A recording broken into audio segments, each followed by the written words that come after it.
What happens when your job, city, relationship, routine, and beliefs that once held your life in place all begin changing all at once? You may try to feel stable by forcing the old ways of being, but that's a paradox. Sometimes the attempt to preserve your life exactly as it was makes a change feel even more like you're becoming less of who you could be. Today, I want to show you the difference between stability and rigidity and how to strengthen continuity without forcing one role, one relationship, one routine, or one story to stay frozen forever. So here's the working distinction we want to do today. Stability adapts when reality changes. Rigidity, on the other hand, tries to preserve a fixed role, a fixed story, agreement, routine, or performance after reality has already moved and changed. Vaknin describes the self as a sense of continuity, the experience that yesterday and today belong to the same person. But what carries that continuity when the contents of life change? Think about continuity as a distributed ecology, like an ecosystem of experiences and concepts. What determines yourself? In other words, several parts of your life can share the work of holding the thread of you. Memory can connect chapters. Your body can locate you in the present. Commitments can give your values direction. Relationships can provide recognition and support. Boundaries can preserve separateness. Repeated action can make your values visible over time. Each support carries one part of continuity, and no single support has to prove the whole person. That's how a life can remain stable without becoming rigid. Let's go back to our previous example, Alex. Alex loses a job and moves to a new city to begin retraining. At the same time, a close friendship becomes less frequent because the friend is caring for family. The old job title is gone. The old familiar apartment is gone. The usual coffee shop is gone. The friendship isn't gone, but its rhythm has changed. Alex can no longer rely on the same places, the same schedule, the same role, or the same amount of contact to answer the question, who am I? Now imagine that Alex tries to create stability through rigidity. Alex could keep introducing Alex by the old profession, even though that work has ended. Alex could insist the friendship remain or maintain the same schedule, even though the friendship's responsibilities have changed. Alex could recreate every old routine in the new city and treat any interruption as proof that life is falling apart. Alex could tell the same story about the job loss so many times that the story becomes the only permitted explanation of the present. From the outside, that might look like it's consistency, but it isn't necessarily stable. So now you've come to grips with that consistency is not stability. It may be one structure refusing to update while reality keeps changing around you. So here's a paradox then. When one role is forced to carry the entire identity, a change to that role may become more frightening the more one relationship is the thing that tells you and proves to you that you exist, the more any change in contact can feel like you're disappearing. The more one story becomes a story that explains your life, the more any contradiction can feel like you're collapsing. A distributed life doesn't eliminate loss. Distributing continuity across several supports doesn't make transition painless. It doesn't give you control over every outcome, but when several supports share the work of determining who you are, the thread of you, one changing part or aspect of you doesn't have to be the thing that determines the whole you. What do these supports actually do? Let's begin with memory. Memory connects chapters. It helps Alex say, That happened in my life. I was the person who worked there. I made those choices. I learned those skills. I also experienced the ending. Memory can support continuity without your memory being your whole self. We explored that more deeply earlier in this series. Here, the important point is ownership.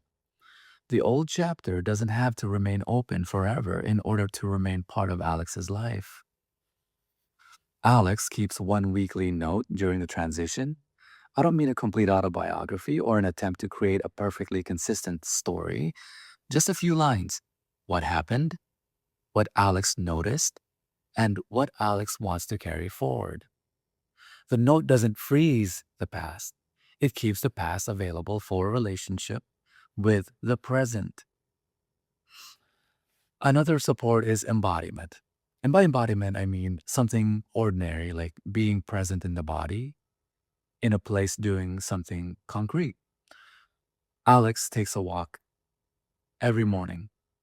The route is new. The walk isn't about erasing a loss or treating a condition.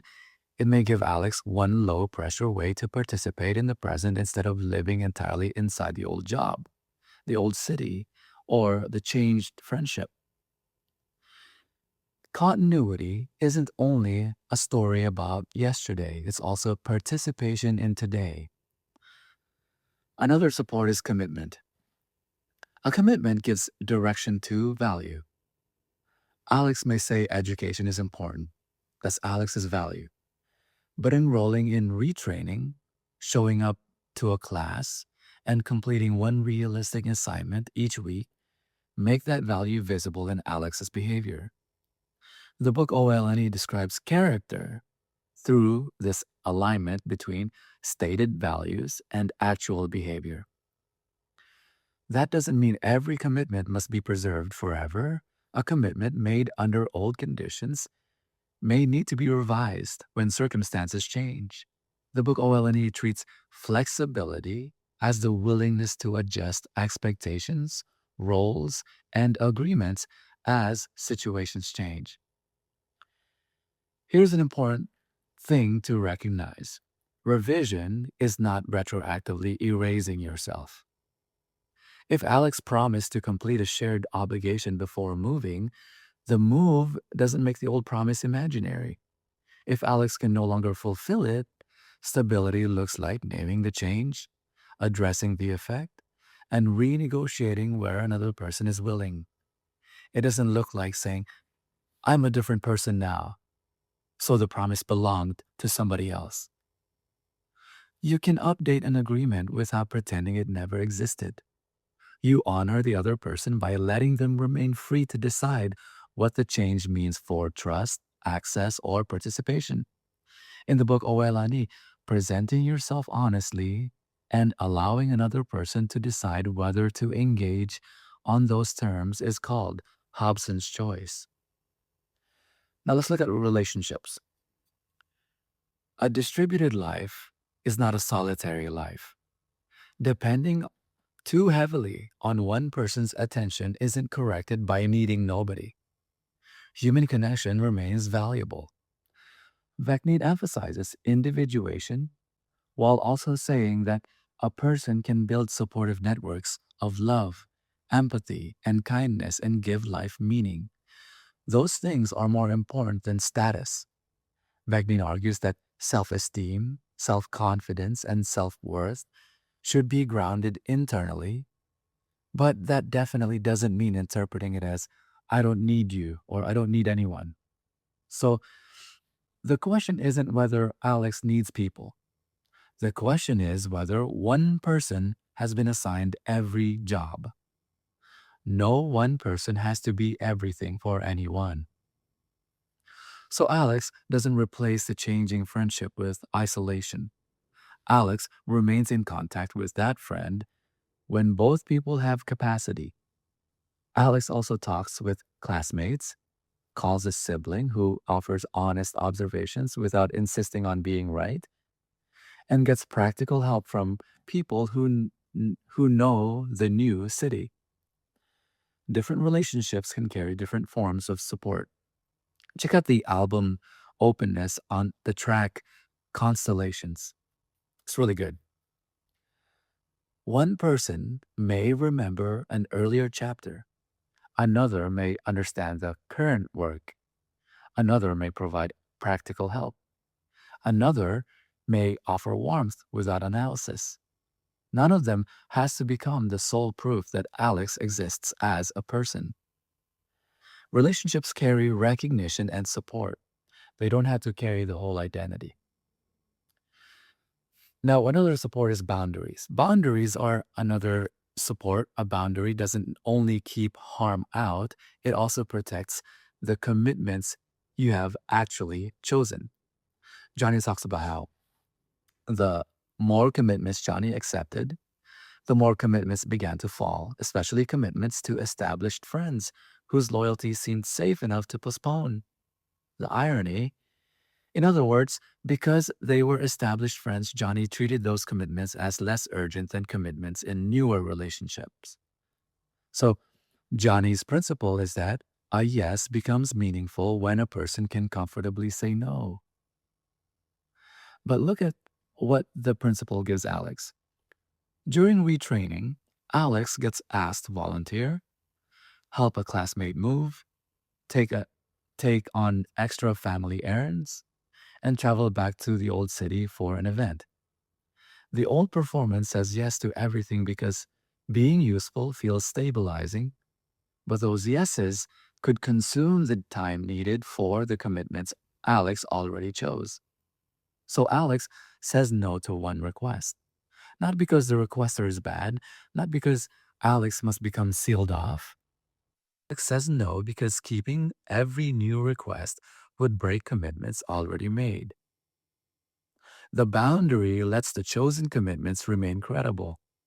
Yes becomes meaningful when you can comfortably say no. And that leads to repeated action, meaning patterns of behavior.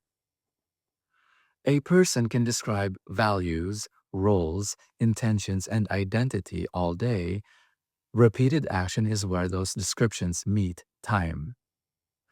Alex says, I'm becoming someone who chooses commitments more carefully. One refusal doesn't establish that pattern. One good week doesn't establish that pattern. But choosing carefully, communicating earlier, following through more consistently, and repairing when a commitment is missed begin to make the claim observable. Repeated action doesn't mean perfect action. If perfection becomes the requirement, stability turns rigid again. You see? Alex can't admit contradiction, revise a plan, or respond to changing capacity. The goal isn't a flawless record, it's a visible pattern of choosing, acting, facing effects, and revising when reality changes. Repeated action carries direction through time, but it doesn't have to carry the whole identity. Not one permanent job, not one relationship that can never change form, not one story without contradiction, not one routine that can never be interrupted. So remember, continuity can be carried across several supports. Memory connects a chapter. The body, meaning embodiment, participates in the present. Commitments express direction. Relationships provide recognition and support. Boundaries protect meaningful choices. Repeated action, behavior, gives values a history. These supports can influence one another without becoming one fused structure. If one weakens, the other don't erase the loss, but the whole life doesn't have to disappear with it. That is stability without rigidity. In one situation, adapting may mean revising an agreement while owning the earlier agreement and its effects. In another, it may mean receiving help without asking one person to provide every kind of help. It may mean admitting that two chapters contradict each other without forcing either chapter out of the story. Rigidity can show up when preserving a fixed form of personhood becomes more important than it becomes more important than responding to reality. For example, the agreement can never change. One person must carry everything, or the story must stay perfectly clean. These are patterns that examine the context, not labels to assign from one isolated act. So, what do you do with this information? Choose one neglected support, not all six right now, not a new life design project, just one support and one action you can actually complete this week. Let me give you some examples. Maybe it's keeping one realistic promise, taking on taking on one ordinary walk, contacting one trustworthy person, or expressing one value through behavior. Pick one option, pick the option that fits your life right now. And I'm not a therapist, I'm not your therapist. If contact, disclosure, refusal, or disagreement could trigger coercion, retaliation, stalking, violence, or another credible danger, skip the relationship option and protect your safety instead. I suggest reconsidering any relationship where your safety is put into question. You're simply noticing where one fragile place has been asked to carry too much, then giving one other support something real to carry. Let's go back to Alex. The job is still gone. The city is still unfamiliar. The friendship still has less contact than before. Nothing about this framework reverses those losses. But Alex isn't asking the old job to remain alive as an identity. Alex isn't asking the friend to abandon caregiving responsibilities to prove the friendship. Alex isn't demanding that every old routine survive the move. Alex keeps a short record of the transition, walks in the new neighborhood, honors one realistic study commitment, accepts support from more than one friendship, one relationship, says no when another request would break a chosen yes, and keeps watching whether stated values become repeated conduct. No single act proves who Alex is. Together, they help Alex inhabit a life that's still changing and still owned. That's where this six-part series has been leading. We began by asking whether you can change and still be you. We end with a clearer answer here. Continuity isn't sameness. Memory can connect you to what came before. Relationships can recognize you without defining you. Support can be accepted without surrendering authorship. And your next actions can remain yours to own. A continuing life isn't a life that never changes. It's a life that can recognize change, connect its chapters, distribute support, accept influence without surrendering authorship, and remain accountable for what it does next. You don't have to preserve every form to preserve the thread of you. The thread continues when the changing life remains recognized, supported, and owned. Thank you for watching this video. Thank you for watching this series. I'll see you in the next one. Bye-bye. Tell me how comfort learn your name, whether silence means safety or someone went away. Tell me what love looked like before it looked like me. I keep reaching for the outline, but I want the thing I see, where your body closes, where your hope begins. I'm learning the weather under your skin. I don't want the person I invented in the dark. I want your particularities, every strange and living part. I want your particularities, not the ache, not the mask. I want the way you open and the shape of what you ask.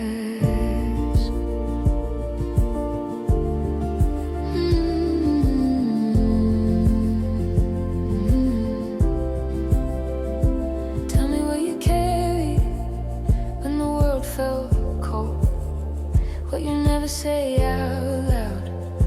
you only hold. Tell me how you hear me when my words come out wrong. What kind of touch is easy? What kind of touch is gone? Where your body closes, where your hope begins. I'm learning the weather under your skin. I don't want the person I invented in the dark. I want your particularities, every strange and living part. I want your particularities, not the ache, not the mask. I want the way you open in the shape of what you ask. If I love you, let me learn you, slow and true and bare, the map of every caution, the names of what you fear. If I love you, let me meet you, new each day, each time. Not a borrowed little fantasy, but the real shape of your life. I don't want the person I invented in the dark. I want your particularities, every strange and living part. I want your particularities, where the quiet goes blue. I want the changing world in you and the way it changes you. I want your particularities, every strange